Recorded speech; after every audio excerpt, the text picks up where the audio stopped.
He was my brother, my first friend, my biggest rival, my only family. When he betrayed me for money, I felt something inside me snap. It wasn't the loss that hurt, it was realizing I'd trusted him more than he trusted me. For years, I carried anger like armor, but letting it go taught me that blood means nothing if it drains you. Hear this. There are moments in life when everything you believed about family collapses in a single conversation. You realize that the person you trusted most, the one who shared your blood and your history, saw you differently than you saw them. He saw you as an opportunity, a solution to his problems. Not as a brother, but as a means to an end. When that truth hits you, something inside breaks. It's not just the betrayal that shatters you. It's the realization that you built your entire identity around protecting someone who never truly respected you. That you sacrificed years of your life for a relationship that meant nothing to him. And the worst part is knowing that deep down, you saw the warning signs all along. You just chose to ignore them. Welcome to my Reddit diaries, where every story reveals the unseen battles within families. Don't forget to subscribe and tell me in the comments, where in the world are you watching from? I was 8 years old the first time I saved my brother's life. We were in the backyard on a summer afternoon, the kind where the heat makes everything shimmer and time moves differently. Marcus was 5 then, smaller, more fragile. We were building a treehouse in the old oak tree behind our house. My father had helped us sketch it out, and my mother had packed us sandwiches and lemonade. It felt like the beginning of everything. Marcus wanted to climb higher. He was always pushing past where he could safely go. That's who he was even then. I told him to wait, to let me test the boards first. He didn't listen.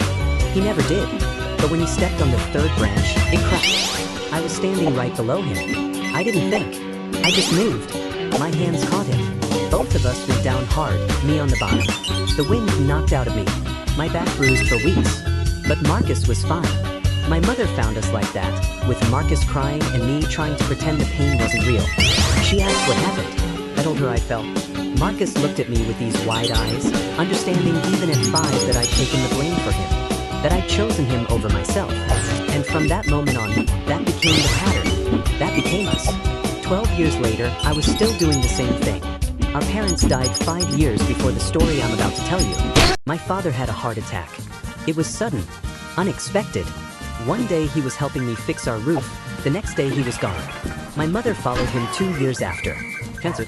The kind that doesn't give you time to prepare, only time to watch and wait and hope for mercy. After she died, I became the adult in the house. I was 28 years old, and I was suddenly responsible for everything. The house, the bills. My younger brother, who was 25 and still hadn't figured out who he wanted to be. Marcus tried different things after our parents died. He worked as a bartender for 8 months. Then he wanted to be a musician. He bought a keyboard he couldn't afford and tried to teach himself how to play. The keyboard sat in the living room for years, gathering dust. Then it was photography. Then it was graphic design. He'd get fired or quit, and I'd cover whatever he couldn't pay. His car insurance. His portion of the property taxes.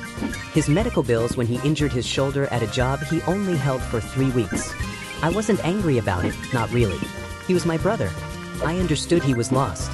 I'd been lost too, before our parents died. But I'd found my footing because I had to. I had responsibilities. Marcus didn't have the same pressure pushing him forward. So I tried to be the pressure. I tried to be the safety net. I tried to be the person who believed in him, even when he didn't believe in himself. Looking back now, I realize I wasn't helping him. I was enabling him. I was making it so he never had to face the consequences of his choices. And in doing that, I was slowly destroying myself. Our grandmother lived with us. She was my mother's mother, 92 years old, sharp as a razor, but her body was wearing down. She had good days and bad days. On the bad days, her breathing became shallow. She'd sit in her chair and stare out the window like she was already somewhere else. I started noticing more bad days than good ones. When I took her to the doctor, they told me what I already knew. She needed specialized treatment, the kind that costs money, a lot of it. I did the math late one night in my office, running numbers on a spreadsheet I created. Between her treatment and the house expenses and everything else, I was short, significantly short, not just for 1 month, for the foreseeable future. I sat there staring at those red numbers until my eyes burned. I thought about selling the house. I thought about taking a second job.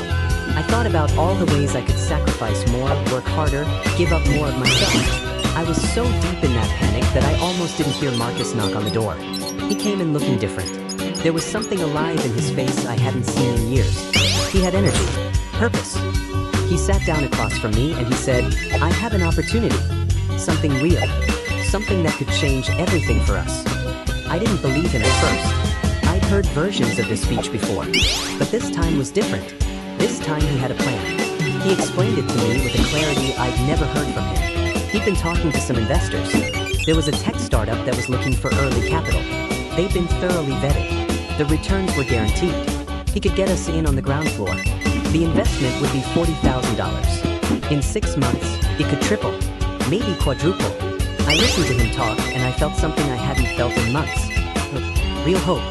Not the fragile, desperate kind I've been clinging to, but solid hope. The kind that feels like it might actually hold. He asked me if I trusted him. He looked me in the eye and said, "I know I've let you down. I know I haven't been the brother you deserved. But this is different.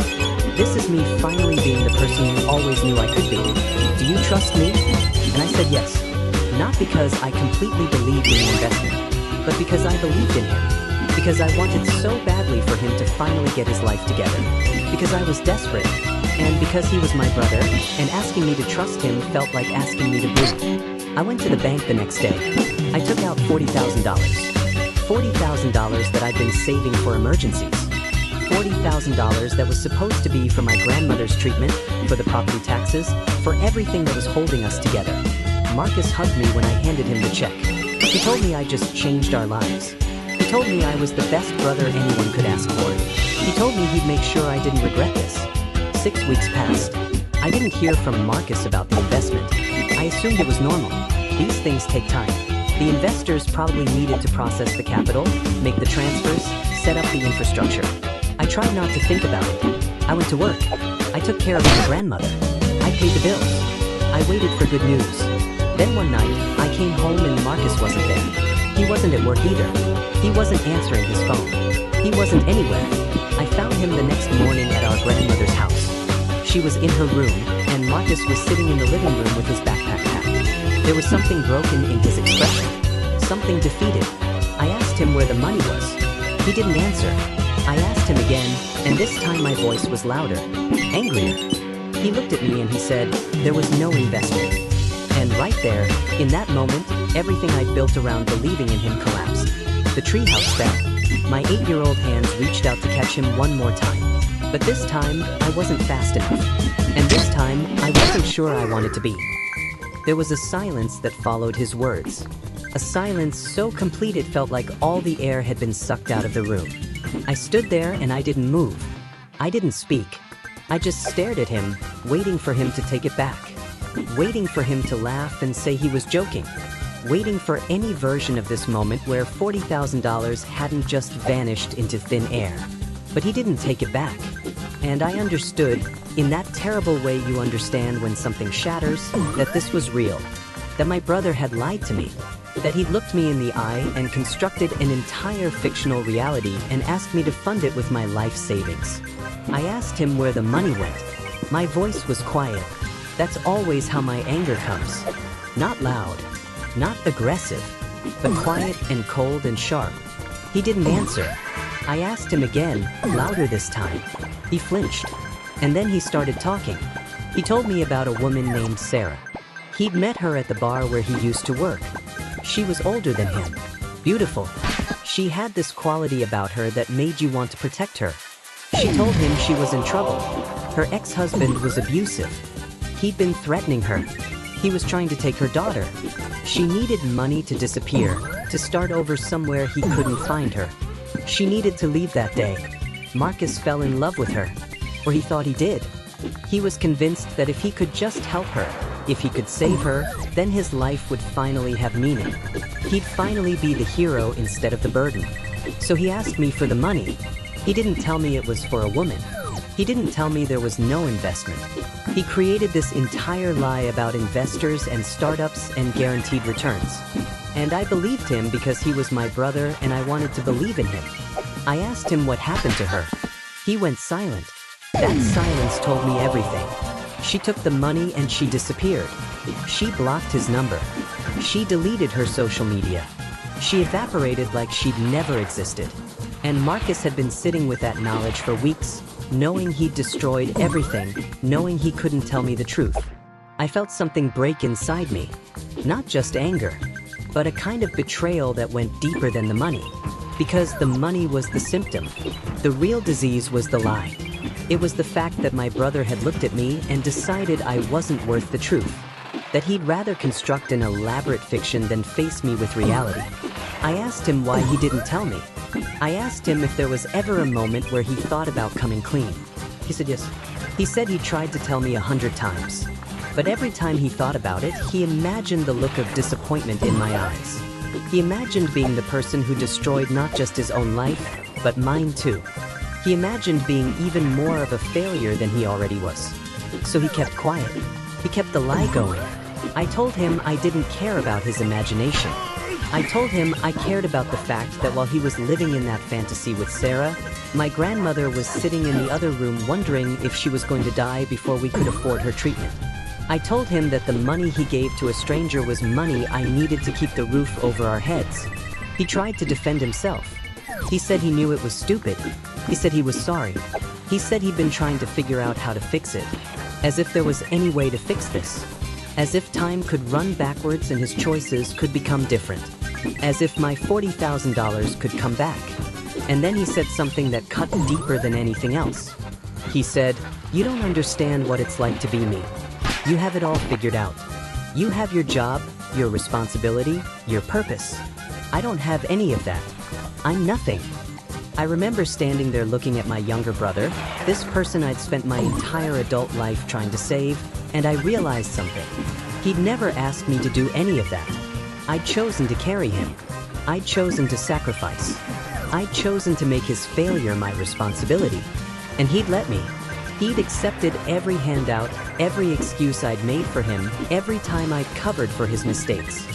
He'd let me drain myself dry trying to fill the empty parts of him. I told him to sit down. We had to talk about the practical things. We had to figure out what happens next. He thought there was a next. He thought we'd work through this like we'd worked through everything else. He asked me how long I thought it would take for me to forgive him. He asked me if we could talk to our grandmother together. I told him no. I told him I didn't have forgiveness in me right now. I told him that forgiveness would come when it came, if it came at all. But it wouldn't come in this house with our grandmother in the next room. It wouldn't come while I was trying to figure out how to pay her medical bills with money I didn't have. He asked me what he should do. I told him he should leave. Not forever. Not as punishment. But because I couldn't trust myself to be around him. Because every time I looked at him, I saw the version of him that lied to me. Every time I looked at him, I thought about that money and I felt something dark rising up inside me that I didn't want to feel. He tried to argue.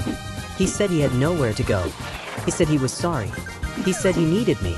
But I was done. I was completely done. I told him he had until morning to pack and leave. He left at midnight. He couldn't wait. I watched him put his backpack together and I didn't help.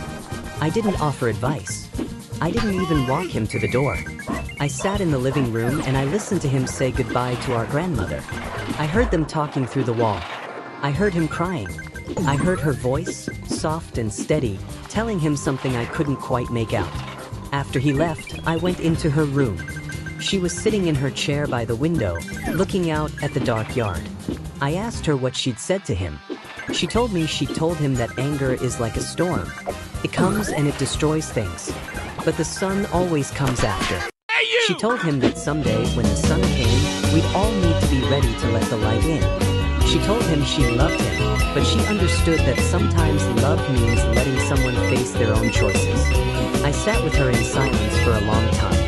I didn't tell her about the money. She already knew. She'd overheard everything. She'd been listening through the walls the way old people do, quietly absorbing the wreckage of their families. She looked at me and she asked me a question I hadn't expected. She asked me why I was so angry at Marcus for failing when I spent my entire life teaching him that failure was okay because I would always catch him. I didn't have an answer for her. I left the room and I went to my office and I looked at the numbers again. The red numbers. The impossible numbers. And I realized something that terrified me even more than the betrayal.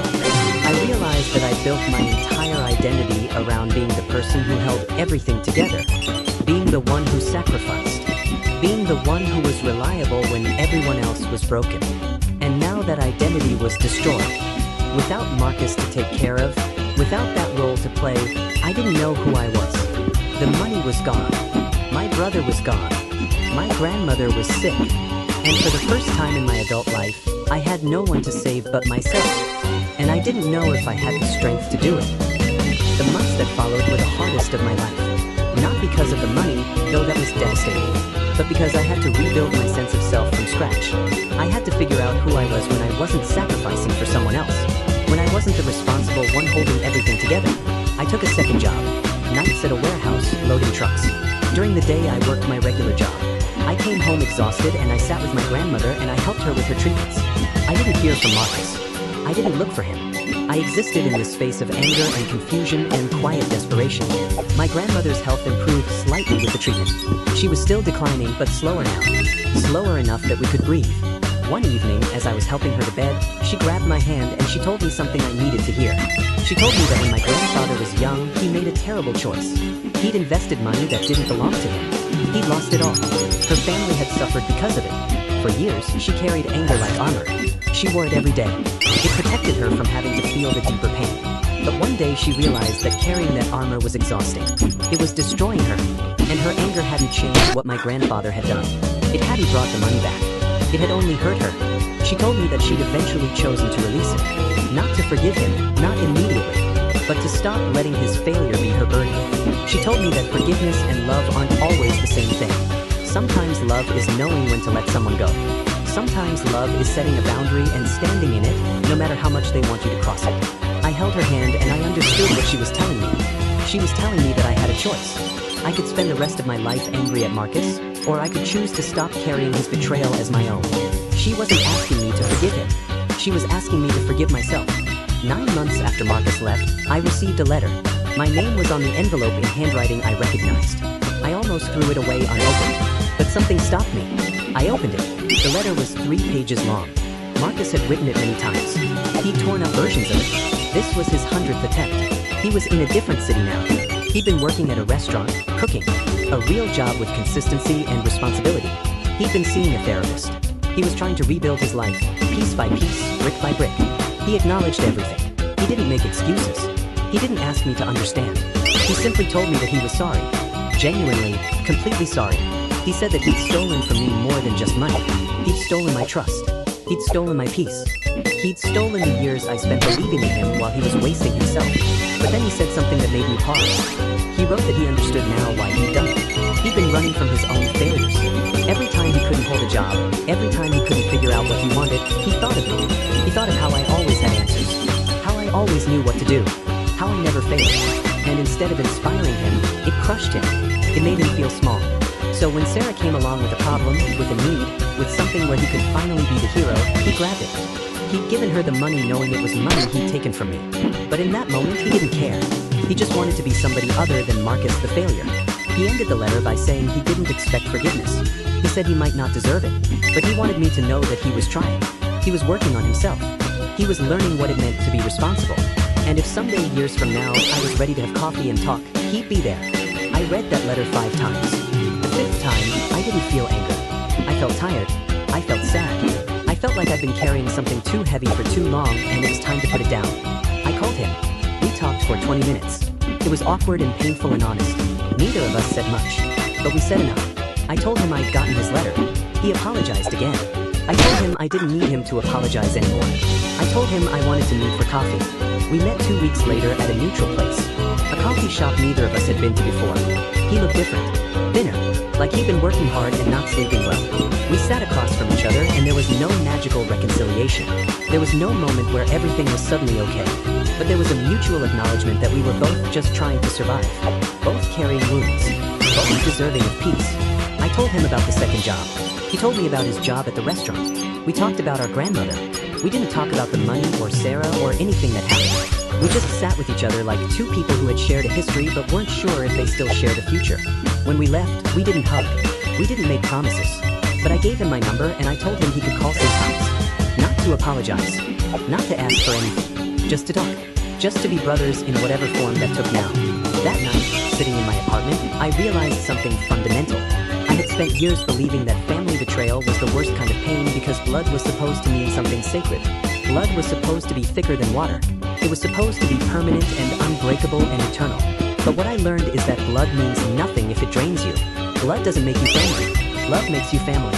Respect makes you family. Boundaries make you family. And sometimes, the most loving thing you can do is walk away. I've spoken to Marcus maybe 5 times in the past year. We keep conversations brief and light. There's still distance between us. There might always be distance. But I don't carry anger anymore. I carry peace. And that peace is built on the foundation that I get to choose who I let into my life and how close I let them get. That I'm not responsible for fixing people who don't want to be fixed.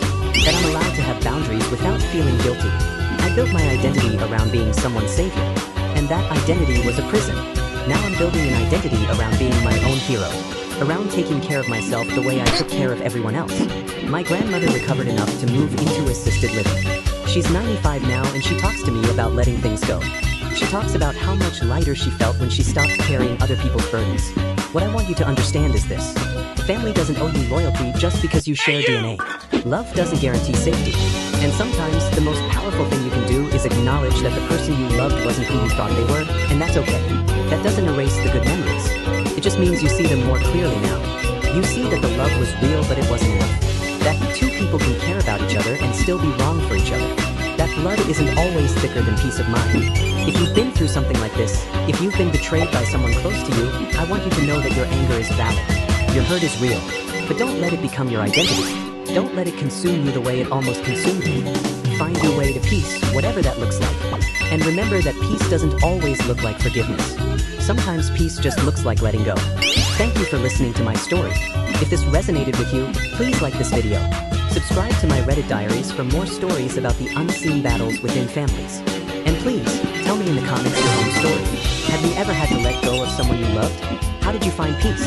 I read every comment, and your stories matter.